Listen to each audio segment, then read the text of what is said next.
Is Vedanta a philosophical system, a school of thought, a religious belief system?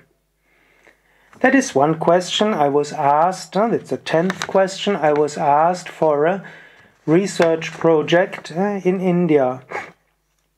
Is Vedanta a philosophical system? Yes, Vedanta is also a philosophical system.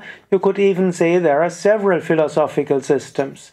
You have the pure Advaita Vedanta, Kevala Advaita Vedanta, and you have other subsystems of Vedanta. And you can study Vedanta also as a philosophical system. Of course, Vedanta is more than a philosophy. It will lead to jnana. It will lead you to the realization of the truth. It wants to lead towards moksha, liberation. So it's not just a philosophy, but it's also a spiritual path.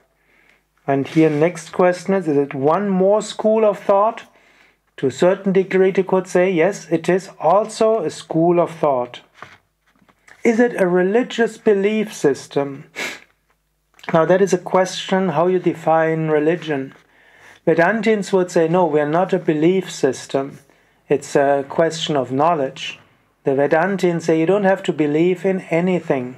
You ask questions, you inquire, and that's how you come to answers. You could say religious science would say, well, yes, Vedanta is also a spiritual belief system, a religious belief system, because you have the terms of God, you have the terms of individual, you have the ethics, and so on. So to a certain degree, you could also say Vedanta is also a religious belief system, but I would more say it's a spiritual system. Does it belong to Hinduism? Now is the question, what is Hinduism? Hinduism is a term which is comparatively new. Term Vedanta is comparatively old. Vedanta, end of knowledge, has been used for a long time. Hinduism is not even a Sanskrit term. The word and the ancient Indian tradition is Sanskrit. So there's no Sanskrit term for Hinduism. Some say Sanatana Dharma is a Sanskrit term, eternal law. But Hinduism is something not well defined. Actually, the word Hinduism originally comes from the river, the Indus River. Sanskrit is Sindhu, and the ancient Greeks and Romans called the Sindhu as Indus, and the Indus Valley. And then they called all the people living in the Indus Valley and behind the Indus Valley, they called the Indians. Then you had the Persians, and the Persians they called India Hind. This means the area around this Hind River and all the people behind. So basically, the term Hind, or also the term Hindu, is a Persian expressions for Indians and where the Indians live. So in the 19th century, when somebody was called a Hindu, it was just meant Indian, and you had Hindus with Muslim faith, with Zoroastrian faith, so the Parsis, you had the Jains, and later you also had the Sikhs. So you had, these were all Hindus. And then in the second half of the 19th century, then they were saying, well, all religions, which can be summarized under one particular name and one particular separate entity, we call them a separate belief, and then all others are called Hindu. And so they also say Hinduism is the collective name of all the religious traditions in India which have not got their own religious name. And so you could say, in that sense, yes, Vedanta is part of the Hindu tradition.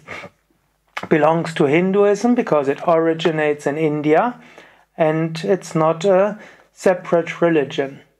But Vedanta is not, some people say, of course, Hinduism is a specific religion, and even in India, the Indians themselves now, after resisting for a while the term Hinduism, now they actually are proud to call themselves Hindus. And so actually the Hindu religion as we know it today has basically developed just in the last few dozens of years. It's a very ancient religion, the most ancient religion of all, but the modern view is just developing, and that Hindus themselves see themselves as one particular religion. Vedanta, you could say, is part of Hinduism, but Vedanta can also be practiced outside Hinduism. You could say that you can have a Christian Vedanta. You would say Master Eckhart has a Christian Vedanta. You can have a Jewish Vedanta. The Kabbalah is very similar. Certain parts of the Kabbalah are similar to Vedanta. You can have a Muslim Vedanta, like certain part of Sufism are basically Vedantic. So it's a little difficult. Is Vedanta Hinduism or not Hinduism? It's a question which is not that easy to be answered. Next question was, what is Hinduism for you?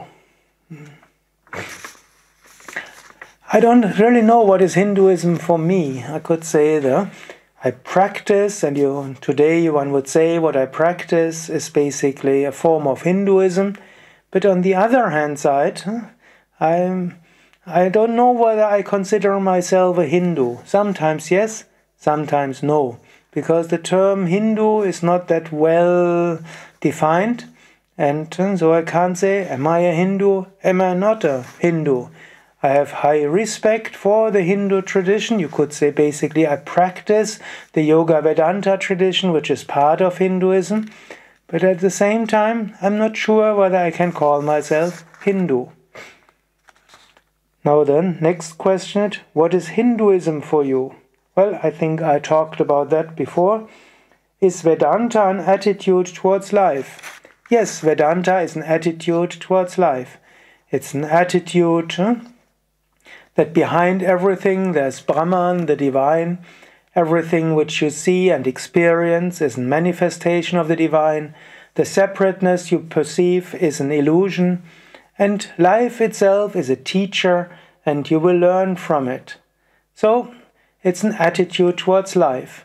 Whatever you see, whatever you experience is a manifestation of Brahman. And whatever happens to you is a teaching. And whatever you do is part of this whole divine consciousness. So Vedanta, yes, is an attitude towards life. Is Vedanta a spiritual tradition? Definitely. Vedanta is a spiritual tradition. Based to the time of the Vedas and the Upanishads.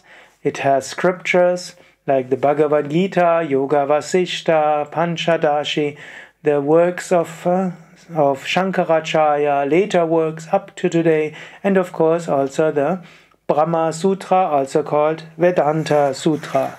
It's a tradition, a scriptural tradition, a practical tradition, a life tradition, and it also has its teachers.